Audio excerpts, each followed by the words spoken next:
Halo semua, kembali lagi di channel Naik Level. Pada video kali ini, saya ingin membahas analisa saham GEMS atau Golden Energy Mines.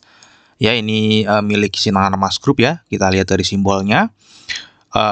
Untuk laporan masih kuartal 2 2023, karena yang kuartal 3 belum muncul. Ya, hari ini tanggal 11 Oktober 2023, harga sahamnya nggak kemana-mana, sempat naik namun turun lagi ya. Kalau kita lihat kinerja harga sahamnya, kalau kita lihat di 3 tahun, 5 tahun, 10 tahun ini naiknya cukup tinggi ya teman-teman ya, dan ini 3 sampai 5 tahun ini sama ya. Namun kalau 1 tahun terakhir ini masih negatif ya, kecuali teman-teman kalau belinya 1 minggu yang lalu. Ya, untuk tahun ini year to date sendiri 2023 sudah negatif 14,54. Harga tertinggi setahun terakhir pernah ke 7975, terendahnya di 5700. Jadi ini sedang mendekati harga terendahnya selama setahun terakhir. Oke, seperti biasa nanti kita akan bahas saham GEMS ini dari 4 analisa. Yang pertama kita akan cek ini perusahaannya kira-kira seperti apa gambaran umumnya. Kemudian kinerjanya secara umum. Kemudian nanti kita akan cek di seasonality ya, saham ini ada bergerak naik atau turun biasanya di bulan-bulan apa saja. Kemudian dari bandarmologi kita akan cek peta kepemilikan sahamnya dan perpindahan sahamnya tentunya yang menarik selama tahun terakhir ya. Kemudian terakhir kita akan bahas analisa teknikal, kira-kira arah harga sahamnya akan kemana ke depan. Oke, ini adalah company background-nya teman-teman ya. Jadi dulu didirikan dengan nama PT Bumi Kencana Eka Sakti. Ya, bla bla bla bla, intinya ini adalah pertambangan batu bara teman-teman ya. Udah listing di bursa itu tahun 2011 dengan IPO price-nya 2.500. Nah, kalau teman-teman beli pada saat IPO dan nggak diapa-apain sampai hari ini, itu sudah multi bagger juga ya, 241%, belum termasuk dividen. Ya, yang jumbo-jumbo itu ya. Oke, ini adalah tinjauan umumnya teman-teman. Jadi GEMS ini tadi sudah diinfokan ya, pertambangan dan perdagangan. Jadi menambang dan menjual batu bara ya.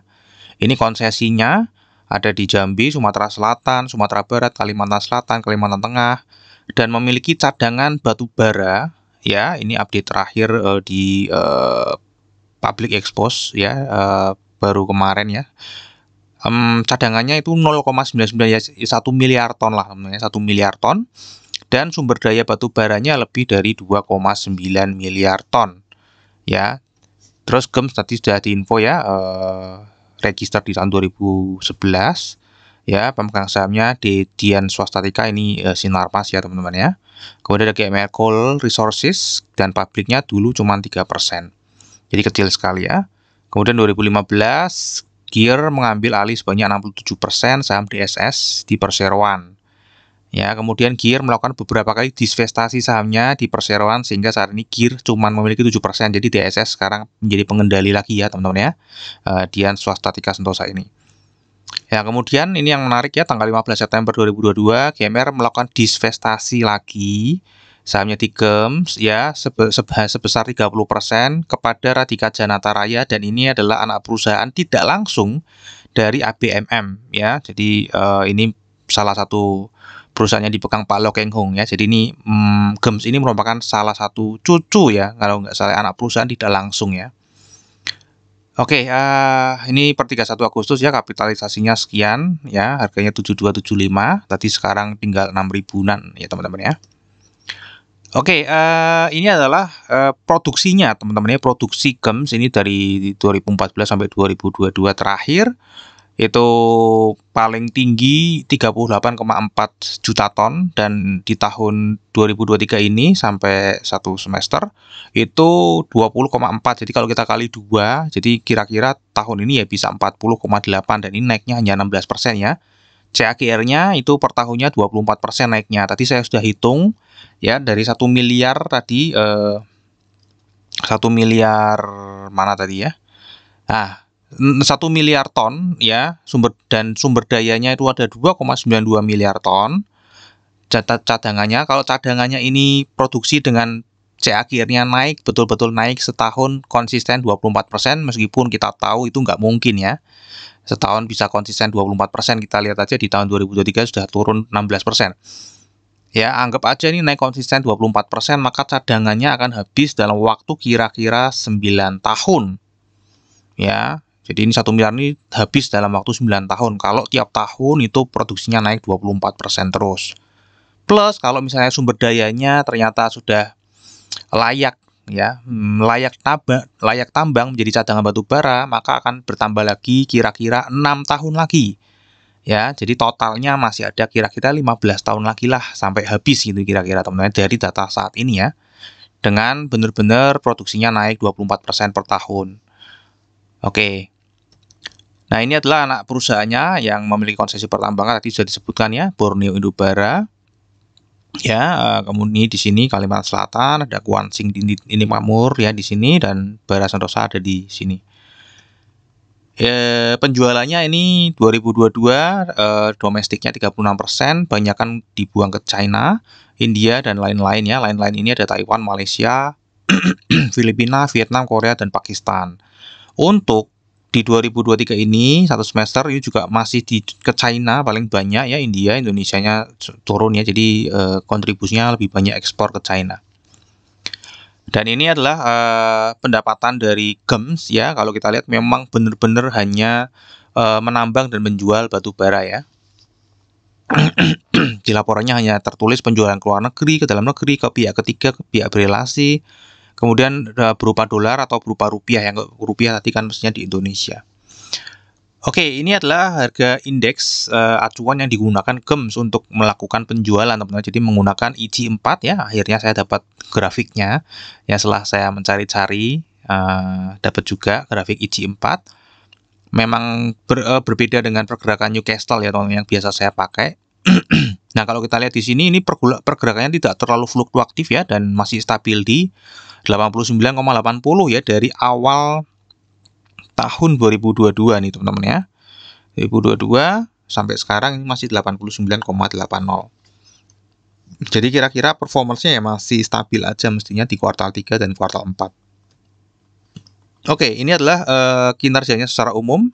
Kalau kita lihat ini naiknya sungguh sangat signifikan, ya jelas saja tadi secara produksi aja setiap tahun naik 24%.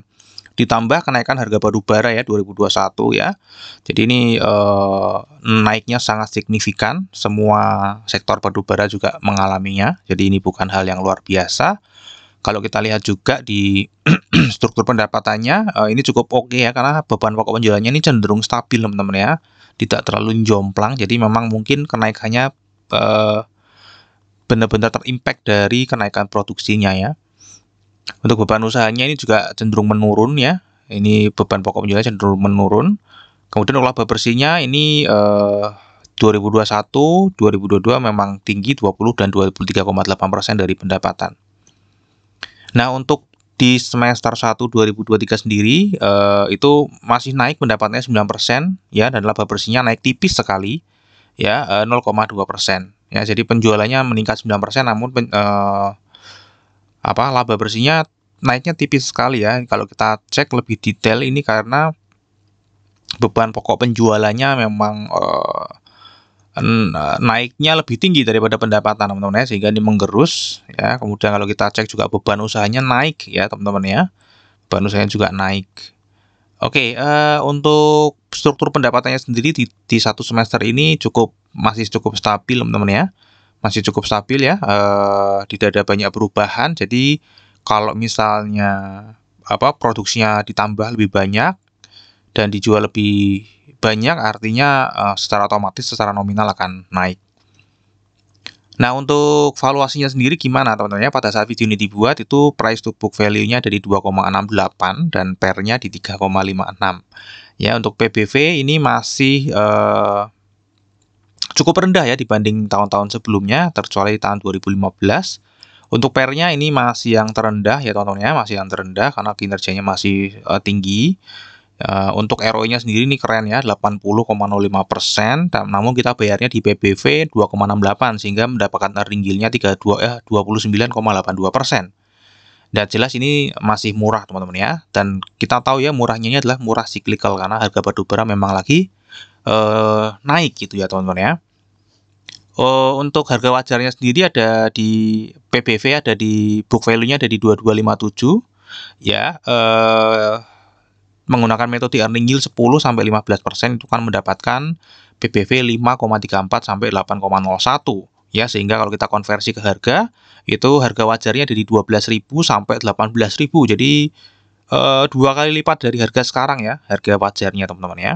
Namun sekali lagi ini cyclical teman-teman ya, jadi jangan beranggapan ini akan seterusnya ya. Nanti kalau harga batu bara turun, jelas itu akan berubah. Oke, ini adalah dividen teman-teman ya, rutin bagi dividen. Ya, terakhir ini 15,29% interim ya, interimnya dibagikan. Totalnya setahun terakhir itu 32,69%, jadi cukup tinggi ya.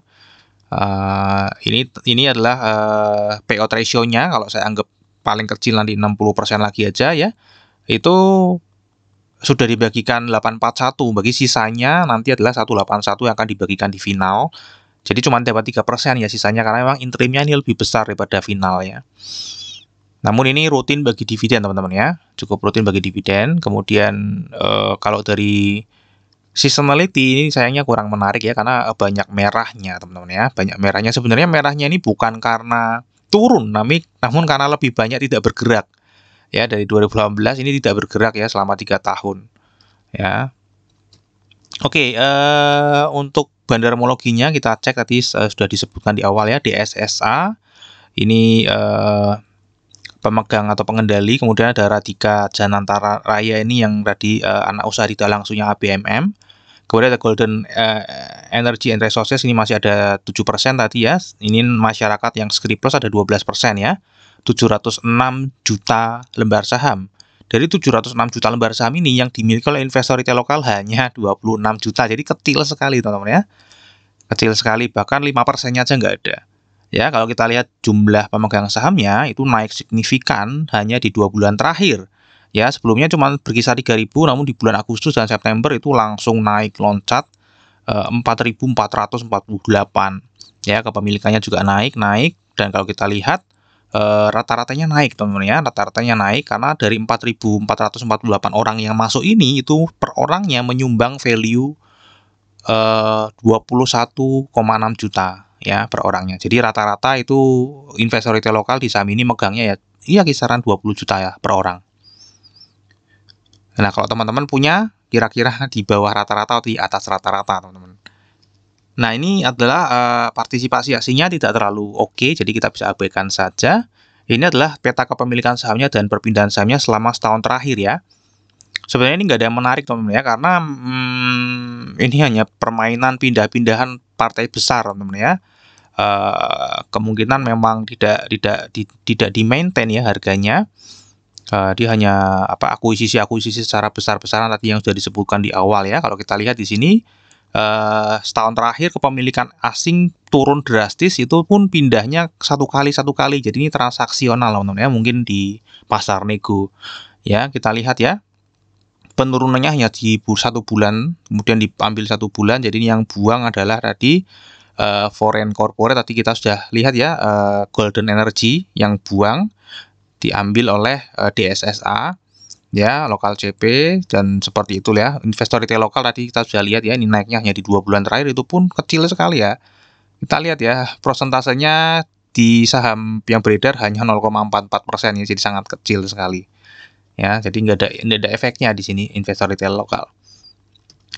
Nah, ini adalah tadi ya yang sudah saya sebutkan. Kalau kita lihat di insider, ini perpindahan sahamnya dari orang besar-besar nih, GMR pindah ke GER, kemudian Radhika tiba-tiba masuk 30% satu kali transaksi ya, di SSA ya. Jadi kira-kira seperti itulah. Jadi ini untuk bandarmologinya mungkin kurang menarik ya.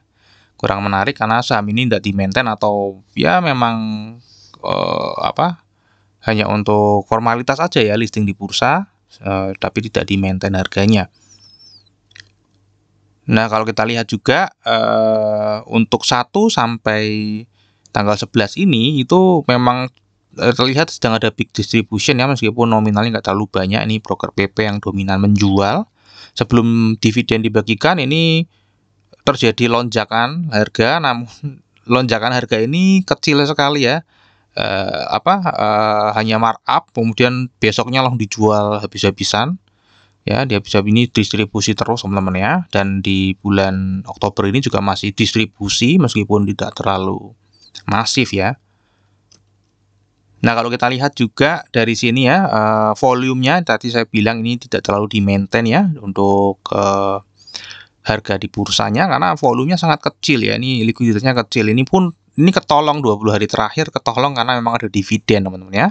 Ada dividen, tiba-tiba volumenya naik, kemudian ini mulai kembali ke normal ya. Nanti kalau sudah ke sini ya kecil sekali, jadi nggak di-maintain ya grafiknya ya. Padahal ini oke juga ya. Tadi sudah kita lihat ya, memang investor retail lokal di sini kecil sekali ya. Jadi memang bandar nggak punya kepentingan apa-apa di saham ini gitu teman-teman ya.